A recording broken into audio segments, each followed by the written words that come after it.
rendición de cuentas no se reduce a una audiencia de rendición de cuentas. Eso es muy complicado. Yo puedo hacer aquí una audiencia de rendición de cuentas que dure 2 horas, 4 horas, 6 horas, las que ustedes quieran, donde les podemos contar qué hace la entidad que está rindiendo cuentas. Pero fíjense que ese tiempo que he mencionado, 2 horas, 3 horas, 4 horas, no es suficiente para contar todo lo que se hace, ni para que el ciudadano pueda preguntar.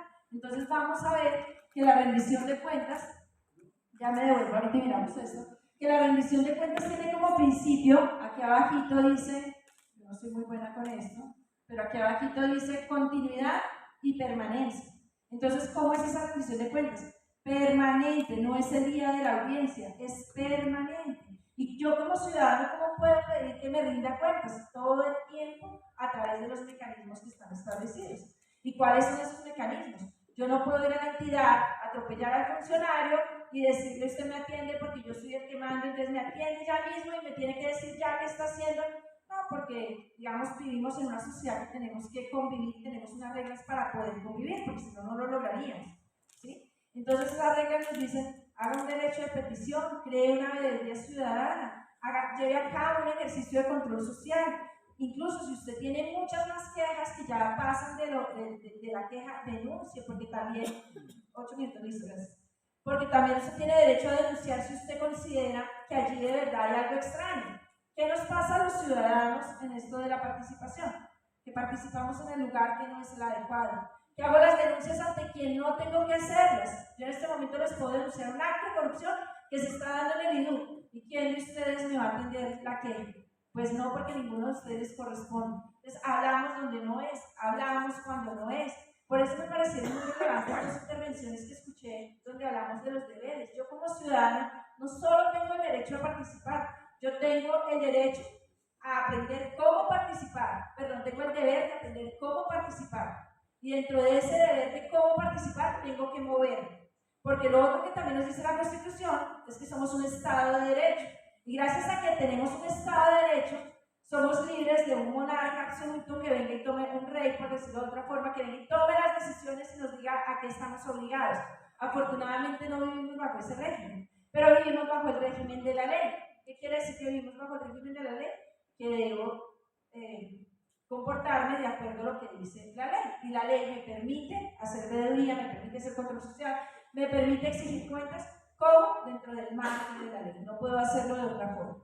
Entonces vemos aquí que tenemos unos principios de la revisión de cuentas, que son la continuidad y la permanencia, la apertura y la transparencia. Todo lo que me muestre la administración puedo verlo, debo poder verlo, debo poder entenderlo en un lenguaje claro, debe ser de amplia difusión y visibilidad. Todo eso tiene que estar a la mano del ciudadano, pero para que esté a la mano del ciudadano, también el ciudadano tiene que verlo. Entonces tenemos las páginas web de las entidades, los observatorios distritales, tenemos las redes sociales y muy pocos ciudadanos leyendo lo que allí dice. E incluso tenemos ciudadanos participando que antes de participar no han revisado lo que allí dice. Entonces el ciudadano también tiene que formarse. Si yo voy a hablar de la construcción de un hospital, previamente entro y reviso los documentos a ver qué hay, qué se ha hecho. Ah, listo, no estoy de acuerdo, lo voy a manifestar. ¿Y de qué forma lo voy a manifestar? Pero primero leo. No puedo decir, no se está haciendo el hospital, pero usted se ha enterado qué está pasando. No puedo simplemente imaginarlo y hablar con supuestos. La rendición de cuentas nos sirve para darle un mayor alcance a la participación, para resignificar los derechos políticos más allá del voto, para promover nuevos liderazgos, construir confianza, desarrollar solidaridad social, garantizar la transparencia y el derecho a la información pública. Todo esto completa ese derecho de participación que nosotros tenemos. Nosotros sí tenemos el derecho a que nos rindan cuentas. ¿Qué quiere decir que nos rindan cuentas? Que nos cuenten qué han hecho con nuestra platica, por decirlo de alguna otra forma. Pero tenemos, y saber eso nos ayuda con todo esto que está aquí en estos chulitos, pero también implica que seamos muy responsables con esa información que estamos manejando. Listo, aquí tenemos una lista de qué es la rendición de cuentas y qué no es. ¿Por qué tenemos que hacer una lista de lo que no es? Porque precisamente tendemos a confundir qué no es la rendición de cuentas. Entonces voy a decir primero qué no es. La rendición de cuentas no es una audiencia, ni tampoco es un evento aislado que se da una vez al año. Entonces a veces nos invitan a la rendición de cuentas, vamos, nos contaron lo que hizo la entidad, no quedé satisfecho porque no contaron lo que me habían dicho y se acabó la rendición de cuentas. Eso no es una rendición de cuentas. Eso es un pedacito chiquito de la rendición de cuentas. No es un evento al que asisten servidores públicos y el equipo que preparó el informe. Entonces puede pasar, en algunos casos, que invitan ciudadanía y la ciudadanía no asiste. Entonces debería ser un espacio en que los ciudadanos queremos ir a escuchar y vamos. Pero tampoco puedo yo del lado de la entidad solo invitar a mis funcionarios y contratistas y decirles lo que hice y todos me aplauden y salimos todos felices. Salvo que yo haya abierto un canal de participación, o por lo menos de escucha, porque aquí lo más importante de la rendición de cuentas es la escucha, donde, digamos, a través de transmisión por televisión, transmisión por redes sociales, realmente todos los ciudadanos pueden hacer, ¿sí? Entonces pueden hacerse, incluso hemos asistido a la rendición de cuentas donde solamente hay 10 personas, hay un set más de grabación, pero se abre a través de las redes sociales para que muchos más ciudadanos puedan acceder. Eso sobre todo pasó con la pandemia y en algunos casos se hace necesario para abrir públicos, pero no puede ser que los cierre solo mis funcionarios y contratistas y se acabó. No es una presentación de un informe que omite incumplimientos y dificultades y que solo da cuenta de lo que se ha cumplido. Y eso es algo que les decimos a las entidades. El ciudadano quiere escuchar la verdad. Ser transparente incluye decir la verdad. Y ser transparente incluye decir, hemos tenido dificultades para lograr esto, vamos atrasados. Deberíamos ir en el 40% y vamos apenas en el 10% de la construcción de una vía porque hemos tenido tales dificultades. Y el ciudadano agradece la verdad. Pero no solamente el ciudadano agradece la verdad, sino que la verdad muestra transparencia, ¿sí? A veces no todo se puede, a veces todo lo que se plantea no se logra porque hay muchas cosas que se dan por el camino, pero lo que mal hace la entidad es ocultarlo o no contarlo. A veces mentir no es solamente no decir lo contrario a la verdad, sino no contarlo. Entonces las entidades en las rendiciones de cuentas deben contar cómo van avanzando, vamos bien en esto, vamos mal en esto, procuraremos solucionarlo de la siguiente manera. Que no es la publicación de un informe institucional solo en la página web, sino utilizar otros mecanismos de acceso al diálogo. Entonces no basta con que yo publique un informe y está, léalo, sino que tengo que invitar al ciudadano para contarle qué dice ese informe. El que lo quiera leer en su casa e interpretarlo, perfecto. Pero también hay que dialogar con el ciudadano para que pueda hacer preguntas al respecto. Por eso la rendición de cuentas no es un evento de una audiencia, sino que son diálogos constantes de la administración con el ciudadano. No es un proceso desarticulado y repetitivo que se hace solo para cumplir la norma. Entonces, nosotros la rendición de cuentas salgamos rápido, eso no lo debe hacer la entidad. Y no debe ser una ausencia de compromisos y acciones de mejora producto del diálogo, todo lo contrario. Tiene que ser un lugar donde, listo, vamos mal en esto, pero ¿a qué nos vamos a comprometer? ¿Listo? ¿Qué es la rendición de cuentas? Es una forma de participación ciudadana que tiene la ciudad, en donde la ciudadanía tiene la opción de vigilar la gestión pública. Es una expresión del control social que comprende acciones de petición de información. Entonces el ciudadano puede allí enterarse de cómo van las obras, de qué está pasando, qué se está haciendo con la contratación. Es un proceso permanente de interacción con las entidades públicas, con la ciudadanía. Cada vez más hay más espacios que las entidades abren para que los ciudadanos vengan y sean escuchados, pero no solamente escuchados, sino que lo que dicen puede incidir en la toma de decisiones. Es un espacio que permite conocer la información y los resultados de la gestión de la ciudadanía a través del diálogo. Entonces insiste mucho en ese diálogo, y el diálogo no es yo digo, ustedes escuchan, sino que yo dialogo, escucho tu diálogo, tú me escuchas, yo te escucho y vamos llegando a algunos acuerdos que se plasman finalmente en compromisos. Sirve para promover una gestión pública transparente, eficaz y eficiente. Mis libros están aquí abiertos, usted puede leer qué estoy haciendo, en qué me estoy gastando el dinero, qué queremos hacer, eso es transparencia. Y es un proceso que evidencia la gestión pública de la vigencia anterior. Entonces, ¿qué tenemos que tener en cuenta? Que cuando hacemos rendición de cuentas, estamos dando cuenta de lo que ya se hizo, de lo que se ejecutó. A veces los ciudadanos vamos a esos espacios a preguntar, ¿y qué se va a hacer después? ¿Y qué se hizo hace 10 años? No, es solamente de la vigencia anterior, quiere decir del año anterior. Como este espacio se programa porque hay rendición de cuentas por parte de la Alcaldía Mayor el 23 de marzo. ¿Sobre qué va a rendir cuenta la alcaldesa en nombre de la Administración Pública el 23 de marzo? Sobre lo que se hizo en 2022, no sobre lo que queremos que haga, ni sobre lo que va a hacer este año, ni sobre lo que hizo en 2020, ni lo que le puede hacer, sino sobre la vigencia de 2022. Natalia, creo que me acompañas desde acá, ¿desde dónde es? No, más adelante. Listo. Tenemos unos retos de la rendición de cuentas: entregar información de calidad clara, pertinente, oportuna sobre los logros y los retos de la gestión pública. Tiene que garantizar una amplia participación ciudadana, y este es un gran reto que tenemos las entidades. ¿Cómo garantizamos la amplia participación ciudadana si tenemos recursos, y no me refiero a económicos, sino a recursos de todo tipo limitados, espacios, tiempos? Fíjense que este es un espacio programado para ciudadanos y la lluvia no nos ayudó y sigue siendo un reto para nosotros. Bueno, y la próxima vez, ¿cómo hacemos para garantizar más ciudadanía en este tipo de espacios? ¿Sí? Porque, digamos, el ciudadano también tiene la razón, porque si está lloviendo, pues tampoco puede venir. Pero de nuestro lado también, ¿y cómo hacemos para promover más para que gente como ustedes, que se vino con la lluvia, llegara? Entonces es un reto grande para la administración.